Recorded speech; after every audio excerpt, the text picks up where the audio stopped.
నమస్కారం ఈటీవీ 360కు స్వాగతం. ముందుగా ప్రధాన అంశాలు. రేషన్ బియ్యం అక్రమాలపై సిఐడి ఐజీ నేతృత్వంలో సిట్. తనిఖీలు, జప్తు, అరెస్టు అధికారాలు కల్పించిన ప్రభుత్వం. వైవి సుబ్బారెడ్డి కుమారుడు విక్రాంత్ రెడ్డికి హైకోర్టులో షాక్. రేషన్ మాఫియా కేసులో బెయిల్పై అత్యవసర విచారణకు నిరాకరణ. ఏపీని నాలెడ్జ్ హబ్గా చేసేందుకు ముందుకు రావాలన్న సీఎం. యువతను గ్లోబల్ లీడర్స్గా తయారు చేస్తామని ప్రకటన.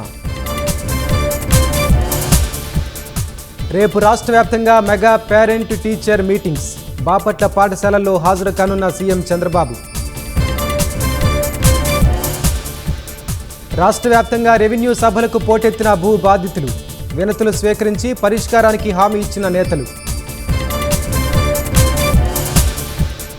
గత ప్రభుత్వాలు ఈశాన్య రాష్ట్రాలను నిర్లక్ష్యం చేశాయన్న ప్రధాని. ఓట్లు, సీట్లు తక్కువ ఉండటంతో అభివృద్ధి చేయలేదని వ్యాఖ్య. రాజ్యసభలో కరెన్సీ నోట్లు దొరకడంపై సభ్యుల వాదోపవాదాలు. ఎవరిది, ఎలా వచ్చిందనే దానిపై విచారణ జరుగుతోందన్న చైర్మన్. అడిలైడ్ డే నైట్ టెస్టులో విఫలమైన భారత బ్యాటర్లు. ఆస్ట్రేలియా బౌలర్ల ధాటికి 180 పరుగులకే ఆలౌట్.